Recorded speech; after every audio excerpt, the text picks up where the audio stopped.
घूरकर देखने वाली मामूली सी बात पर भी इतना विवाद बढ़ सकता है कि कोई किसी की हत्या कर दे। सुनने में तो बड़ा अटपटा लगता है, मगर मंदसौर में बीती शाम को शुक्ला चौक में यही हुआ। बताया जा रहा है कि अमन ने घूरने की बात पर लेकर 3 व्यक्तियों से विवाद किया। विवाद इतना बढ़ गया कि फिर अमन ने इनके ऊपर चाकुओं से हमला कर दिया, जिसमें साहिल की मृत्यु हो गई और एक व्यक्ति घायल हो गया। अब पुलिस जांच में जुटी हुई है। पुलिस को जांच में जुटना भी है। आखिर क्या कारण है कि मंदसौर के अंदर एक के बाद एक चाकूबाजी की घटनाएं हो रही हैं और दूसरे अपराध तो अपनी जगह पर है ही। क्या पुलिस का खौफ खत्म हो गया है, या लोगों या फिर लोगों के अंदर इतनी शक्ति नहीं बची है कि वह किसी बात को सहन कर सकें? दोनों ही पहलुओं पर गौर करने की जरूरत है। आज की आपाधापी और भागम भाग वाली जिंदगी के अंदर लोगों के अंदर सहनशीलता खत्म हो रही है, बात तो जग जाहिर है। मगर इसका यह मतलब तो नहीं है कि छोटी छोटी बातों पर हम विवाद को इतना बड़ा कर दें कि किसी की हत्या करते हैं। या फिर दूसरे पहलू पर बात करें तो क्या मंदसौर के अंदर से पुलिस का खौफ पूरी तरह से खत्म हो गया है? पुलिस का डर किसी के दिल में बचा नहीं है। आम सीधा सादा व्यक्ति तो पुलिस और थानों के नाम से डरकर ही चलता है। वो सड़कों पर वाहन भी चलाता है तो डरकर चलाता है कि कहीं कोई वाहन उससे टकरा न जाए या वो किसी से न टकरा जाए, नहीं तो बिना बात का बखेड़ा खड़ा होगा। वहीं हम मंदसौर के विभिन्न क्षेत्रों की बात करें तो बेखौफ ऐसे वाहन चालक हमें फर्राटे से गाड़ी दौड़ाते हुए चलते हुए नजर आते हैं। आप उनसे कुछ बोलो तो लड़ने के लिए खड़े हो जाते हैं। ये वानगी है पुलिस के खौफ के खत्म होने की।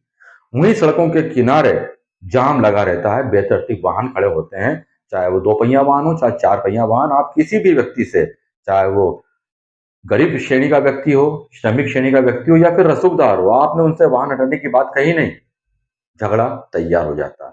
ये दूसरी बात है पुलिस का खौफ खत्म होने की।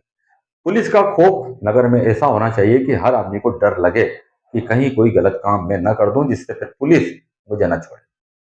जेबों में चाकू रखकर लोग सरेआम घूम रहे हैं और छोटी छोटी बातों पर चाकू मार रहे हैं। क्या ये हमारे शहर के लिए अच्छी बात है? बिल्कुल नहीं।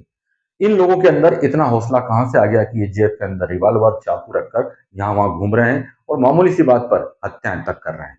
आखिर कब तक मंदसौर का आम खामोश नागरिक ये चुपचाप देखता रहेगा?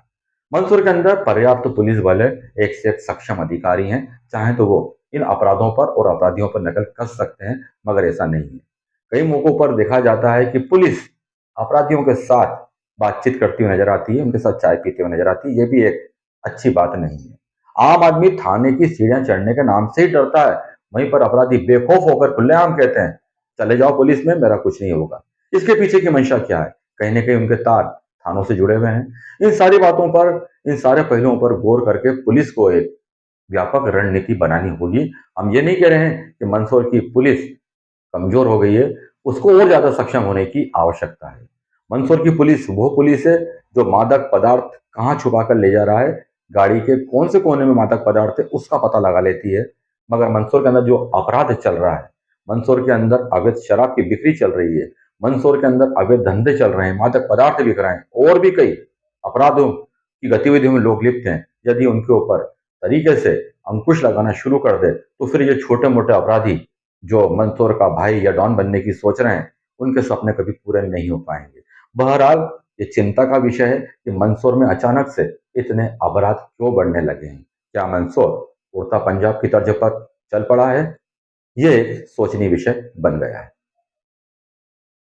सर, कोतवाली थाना क्षेत्र में एक युवक की हत्या हुई है क्या? जी, शुक्ला चौक मंदसौर कोतवाली थाना क्षेत्र अंतर्गत आता है, जहां पर चाय की दुकान के बाहर कुछ युवक बैठकर चाय पी रहे थे, जिनमें एक साहिल अपने दोस्तों के साथ चाय पी रहा था। उसी समय एक अमन नामक लड़का आता है जो साहिल के परिचित का है। भूरी की बात को लेकर इनमें वाद विवाद होता है और अमन चाकू निकालकर साहिल और उसके दोस्त रहीम के ऊपर प्राणघातक चोटें पहुंचाता है। चोट लगने से वहां पे उसको काफ़ी बेहोशी अवस्था में गिर पड़ता है और उसको इलाज के दौरान जब अस्पताल लेकर आते हैं तो उसकी मृत्यु हो जाती है।